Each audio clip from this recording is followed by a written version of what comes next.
तो झारखंड विधानसभा का 20वां स्थापना दिवस था। समारोह में सब कुछ था, बस एक नेता प्रतिपक्षी नहीं थे, क्योंकि नेता प्रतिपक्ष का मामला तो स्पीकर के कोर्ट में है और इसे लेकर सियासी बयानबाजी क्या चल रही है वो भी देखिए आप।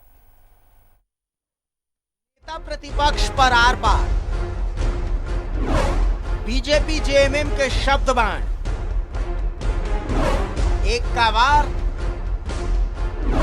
दूसरे का पलटवार।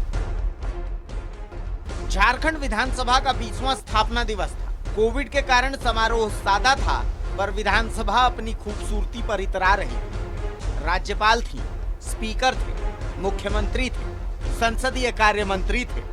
बस कमी थी तो एक अदद नेता प्रतिपक्ष की।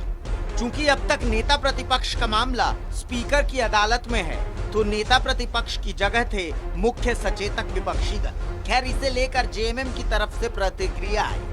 पहले सुन लीजिए वो प्रतिक्रिया। नहीं, हम तो कह रहे कि आप जिनको भी चुन लेंगे 25 सदस्यों में, हम उन्हीं को नेता प्रतिपक्ष मानेंगे। लेकिन एक अदद नेता तो चाहिए ना। इसके पहले आपने एक बाहरी आदमी छत्तीसगढ़िया को बना दिया था अपना नेता। तो क्या झारखंड का कोई भी मूलवासी आदिवासी अब नहीं रहा भारतीय जनता पार्टी में जो नेता बन पाए?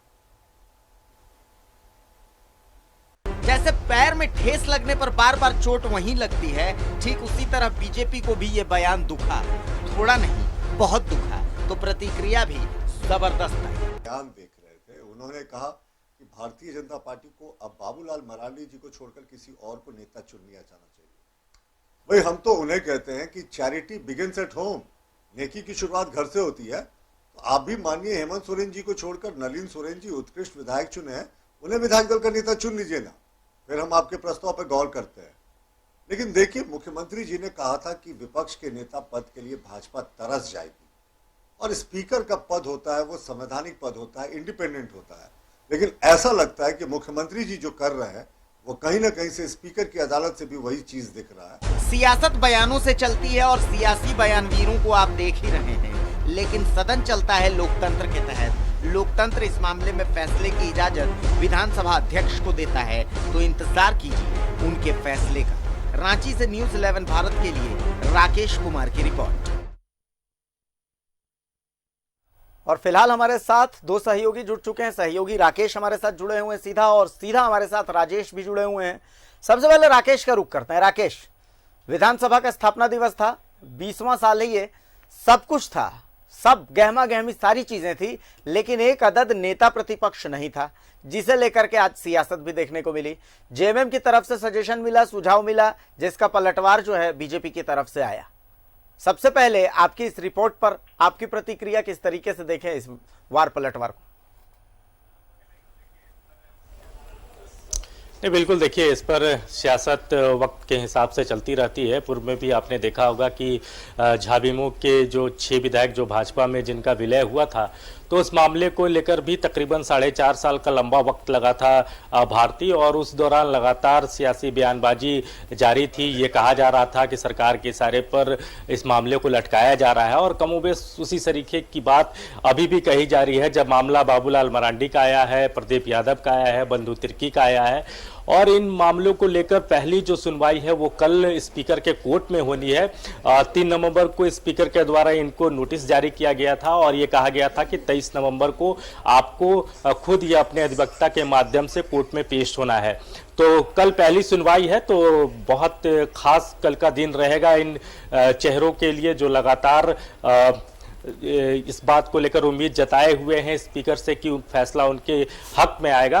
बहरहाल इस पर सियासत लगातार जारी है, और आज चूंकि झारखंड विधानसभा का स्थापना दिवस था और उस वक्त नेता प्रतिपक्ष का, लीडर ऑपोजिशन का वहां ना होना कहीं ना कहीं राजनीतिक तौर पर आप कह सकते हैं थोड़ी शून्यता वहां नजर आई, क्योंकि आमतौर पर आप देखे होंगे भारतीय की जो संवैधानिक जो ढांचा है, जो विधानसभा का अपना एक ढांचा है, उसमें महामहिम और इसके अलावा अगर आप बात करें तो स्पीकर, मुख्यमंत्री और लीडर ऑफ अपोजिशन, ये 4 जो बेहद महत्वपूर्ण कड़ी माने जाते हैं, तो उसमें एक कड़ी का ना होना स्थापना दिवस के मौके पर तो बेहद शून्यता नजर आया। लेकिन इस शून्यता को लेकर सियासत लगातार जारी है, और दल बदल की कानूनी की राजनीतिक व्याख्या जो है भारतीय, वो वक्त के हिसाब से बदलता रहता है।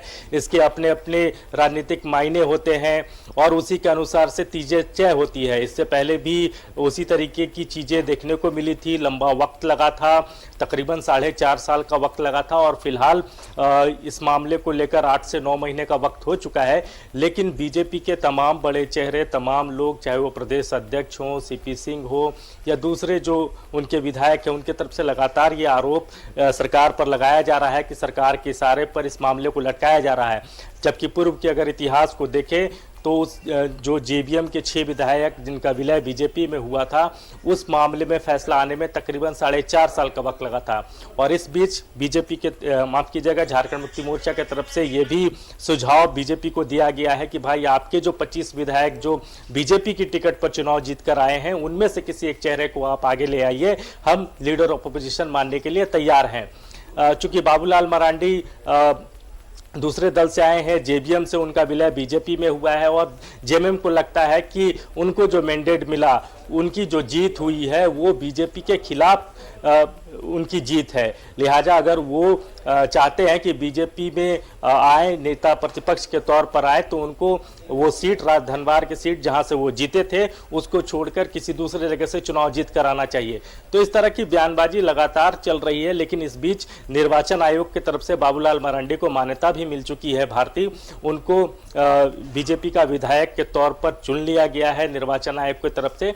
तो कहीं ना कहीं बीजेपी को लगता है कि ये उनके लिए बड़ी जीत है और इसी को आधार मानकर वो स्पीकर पर दबाव भी बना रहे हैं, सरकार पर दबाव भी बना रहे हैं और लगातार बीजेपी के नेताओं की तरफ से इस तरह के बयान आते रहते हैं मीडिया में कि सरकार के इशारे पर इस मामले को लटकाया जा रहा है। भारती, चलिए राजेश का रुख करते हैं। राजेश हमारे साथ जुड़े हुए हैं। राजेश जी, आज की तस्वीरों को अगर देखें तो एक तस्वीर जिसे लेकर के फिलहाल चर्चा हो रही है कि पहली बार ऐसा था, स्थापना दिवस मनाया जा रहा था लेकिन नेता प्रतिपक्ष नहीं थे, पहली बार ऐसा था। और ऐसी कौन सी तस्वीरें थी जिसकी चर्चा आज होनी चाहिए?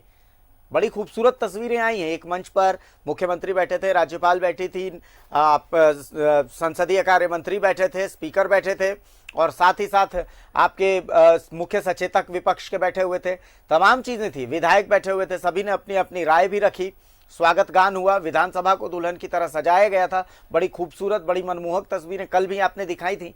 लेकिन एक खलिश थी कि भाई नेता प्रतिपक्ष नहीं थे, नेता प्रतिपक्ष शामिल भी नहीं हुए। जिनको कहा जा रहा है कि उनको नेता प्रतिपक्ष बनाने की बात है, जिनकी बनाए जाने की मांग है, वो शामिल भी नहीं हुए जहां तक मेरी जानकारी है। तो और ऐसी कौन सी तस्वीरें हैं जो आपको नजर आई, जो लगता है कि हाँ इस पर भी बात होनी चाहिए? राजेश, देखिए, एक प्रमुख विषय तो यही था, क्योंकि सारी चीज़ें अपनी शेड्यूल के हिसाब से थी, जो पहले भी हुई हैं और इस बार भी हुई, लेकिन नेता प्रतिपक्ष का अभाव दिखा और इसको लेकर जो प्रमुख विपक्षी दल है बीजेपी के नेताओं में कहीं न कहीं मरमरिंग थी और इस मद्देनज़र ये सत्ता पक्ष पर भी आरोप बढ़े गए कि कहीं न कहीं राजनीतिक रूप से इस चीज़ को देखा जा रहा है। अगर विधानसभा अध्यक्ष चाहते तो जरूर हो जाता।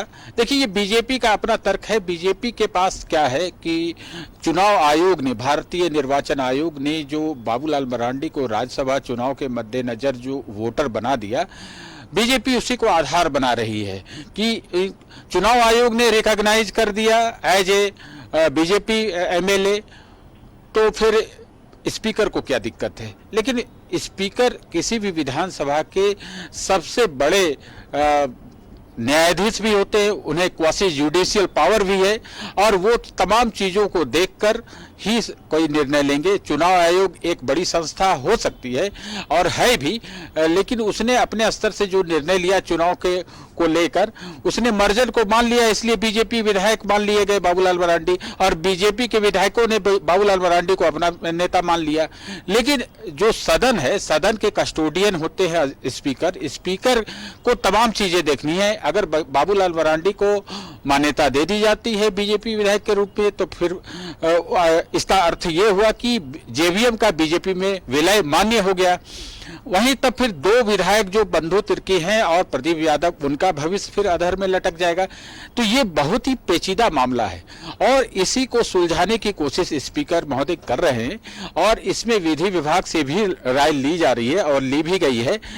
जल्द ही ये मामला सुलझने का संकेत है, मेरी जानकारी जो है। लेकिन कैसे होगा ये परिणाम स्पीकर ही बता सकते हैं, लेकिन जो संकेत है वो यही लगता है कि बीजेपी को शायद पुनर्विचार करना पड़े ऐसा।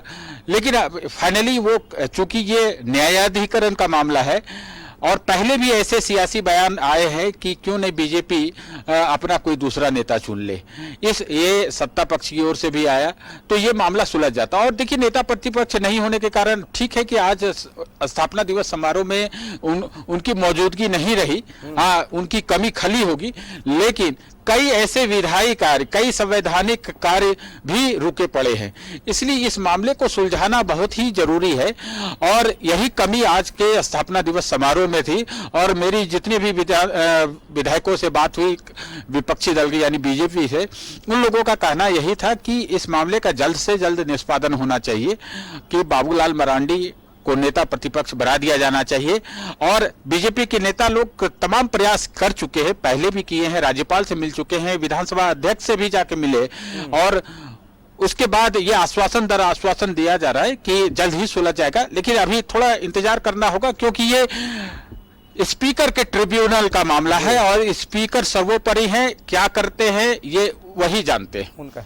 चलिए, तो बहुत बहुत शुक्रिया राजेश आपका, बहुत बहुत शुक्रिया राकेश आपका इस तमाम चर्चा के लिए।